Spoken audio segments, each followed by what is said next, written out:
Hello guys, welcome back to another video. Today I've got for you this absolutely lovely Vauxhall Astra, and as always I'm going to do a quick walk around, and I do mean quick because it is raining. And then we're going to jump inside and I'm going to show you all the interior features and gizmos and gadgets. Right, so like I said, this is a Vauxhall Astra Elite Cdti with the start-stop technology. It's finished in silver. It has a 2-liter diesel engine and it puts out 162 brake horsepower. It was first registered on the 7th of March 2014, and it's got a valid MOT until the 27th of January 2027. So it comes with 12 months MOT. The annual road tax is only £35, which is not bad at all, considering that this is a 2-liter engine car. The insurance group is 21E, so it's quite low on the insurance bracket, which basically helps you save money on your insurance. And then the CO2 output is 119 grams per kilometer. In terms of fuel economy, this car absolutely shines. You can get 52 miles per gallon around town, 70 miles per gallon on a motorway run, with a combined fuel economy of 62 miles per gallon. It's got a top speed of 134 miles per hour and a 0 to 60 time of 9 seconds. It only has one previous owner. The car has just been serviced and it drives absolutely lovely. Unfortunately, there's not much I can show you on the exterior of the car, purely because it's raining and usually water covers quite a lot of like imperfections. But this is how the alloys look. There's plenty of tread on the tires, obviously. Let me just quickly show you. Well, if I unlock the car first, that will be a good idea. I got the key here. There we go. So you get full leather interior, and I do love the fact that it's like really nice soft touch materials and pretty much all the places that you touch. This is how the seats look like. They are in fantastic condition, and you do also have a nice big glove box with the locking wheel nut and the owner's manual in here as well. Right, sorry about that. I had to cut the video because somebody called me. Right, so that's pretty much the front. Like I said, the seats are in fantastic condition. Oh, you do have this extension for your thighs here as well, which is really good. Also, you have it on the driver's side as well.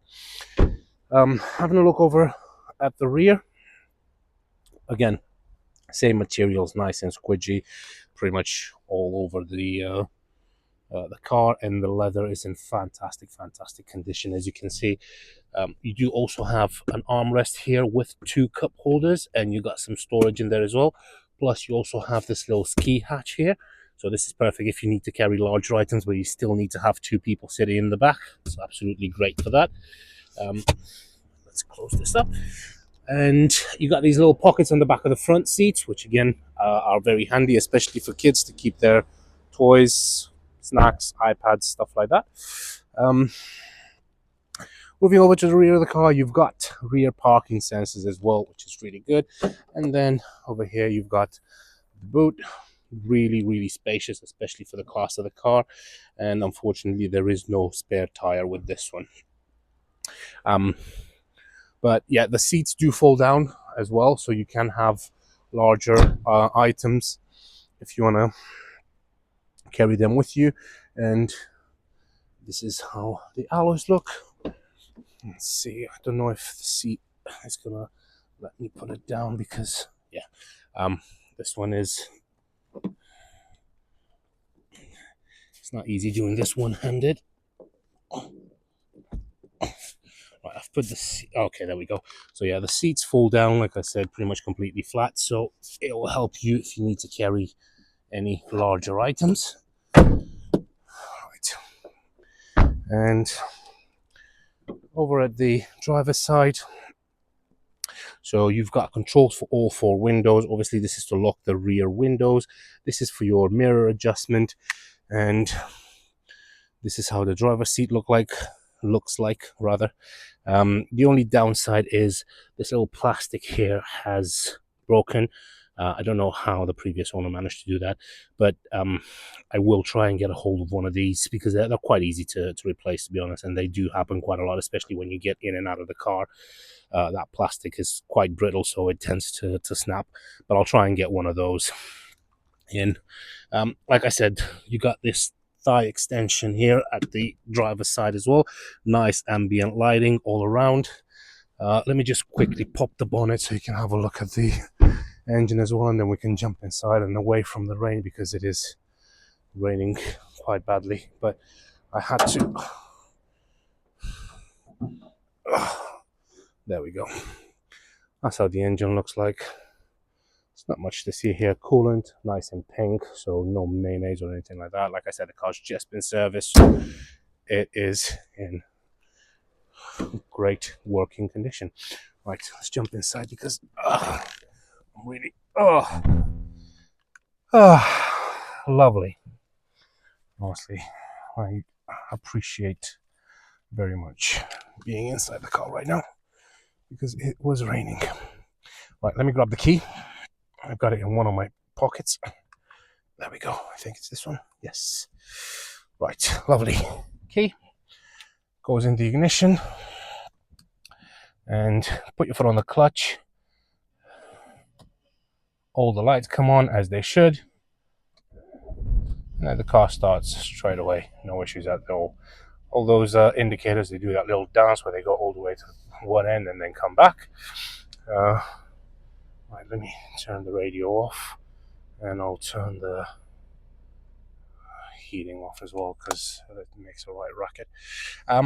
Right, so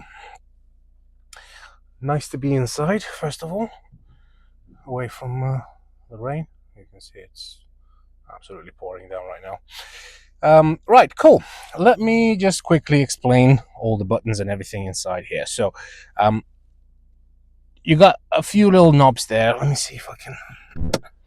Right, here we go. So that's to change the intensity of the lights in the dashboard. That's to change the position of the headlights, and this is for your lights.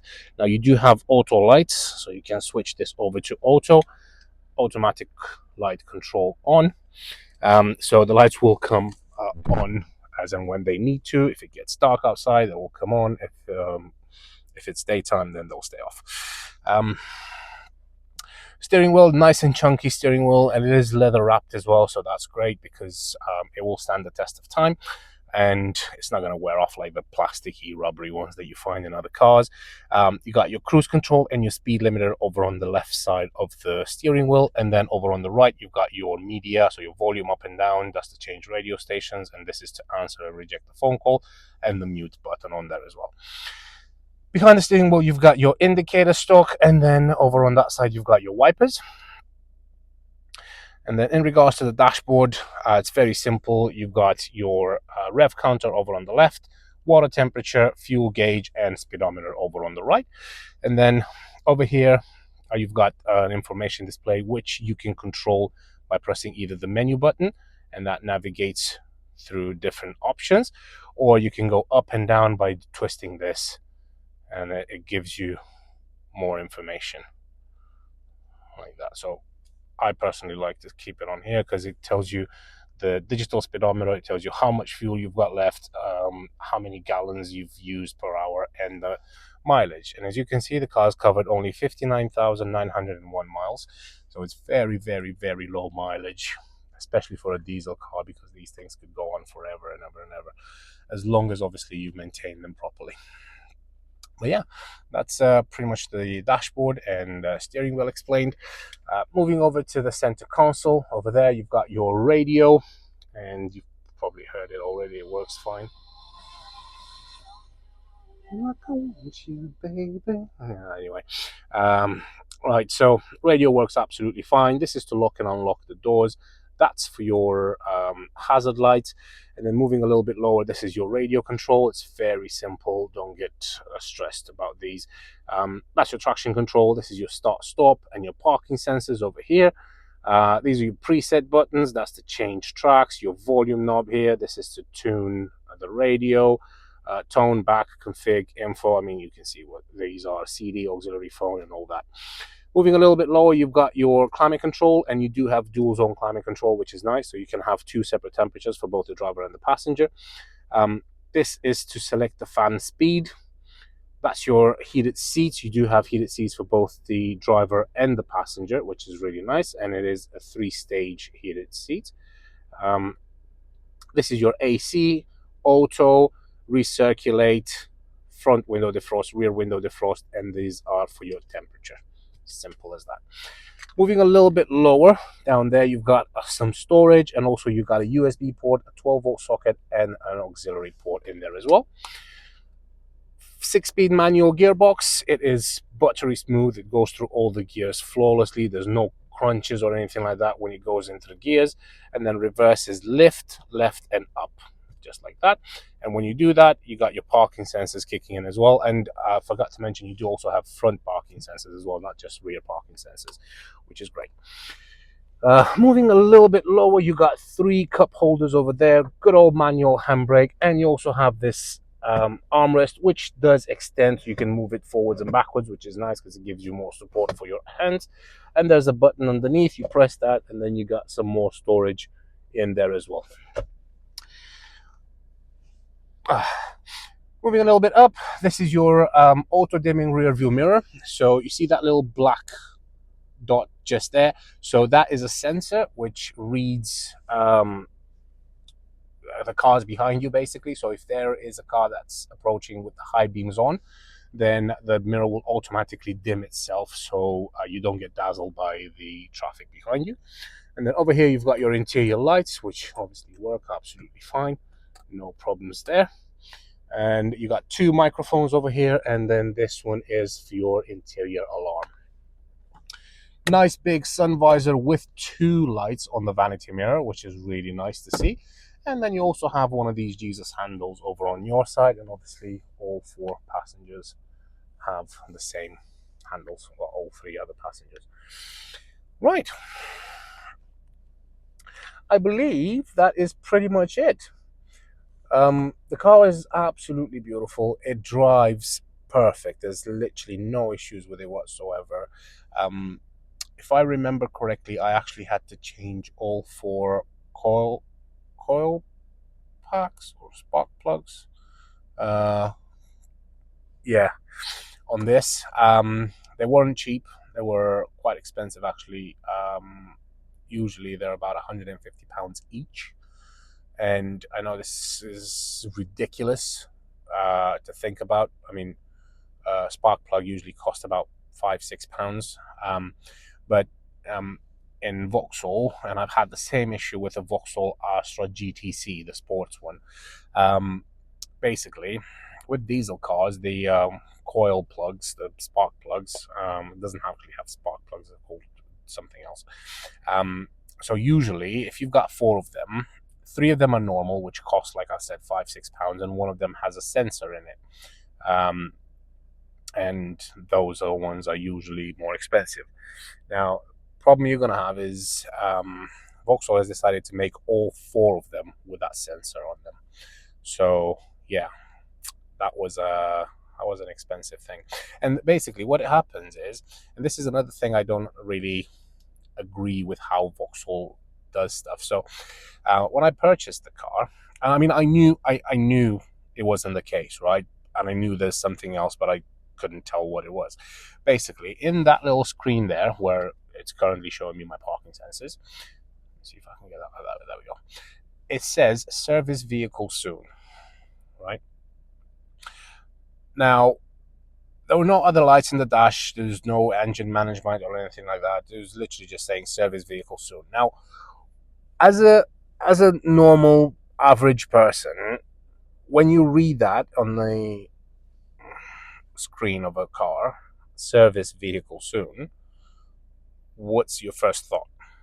You have to service the vehicle soon, as in like oil change, filters, and all that, right? That's what it normally is. You have to service the car. Unfortunately, with Vauxhall, it's not that straightforward. So service vehicle soon doesn't mean you have to change the oil. It doesn't mean the car needs to have an actual service. It means that there's something wrong with it, but it doesn't tell you what it is. And obviously, usually with spark plugs and coil packs and all that, usually you do get a warning light to like a glow plug. Yeah, glow plug. That's the one I was looking on about. So usually you get that little glow plug sign or literally anything to tell you what. No, this one just said service vehicle soon. Now, silly me, thought is going to be a stupid sensor somewhere, because they throw that fault with pretty much anything.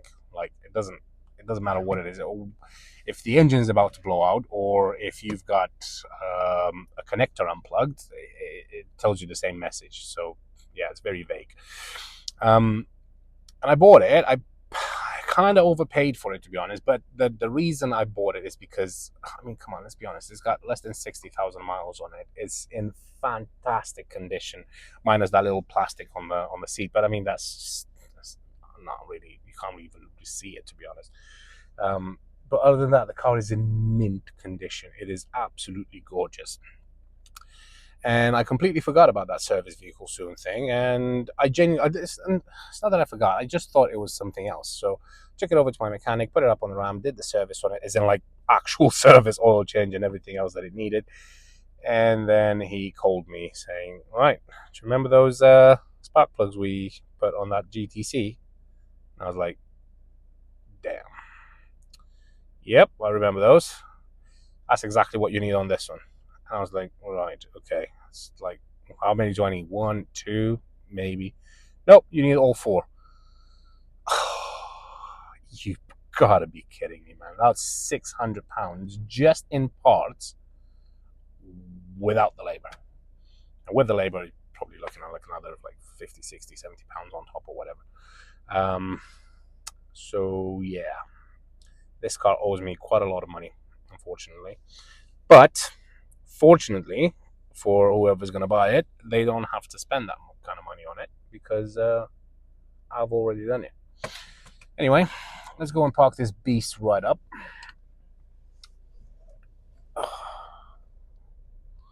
Yeah, it drives so lovely. There's no knocks or bangs or creaks or squeaks or literally anything. It drives like a brand new car. It's so solid.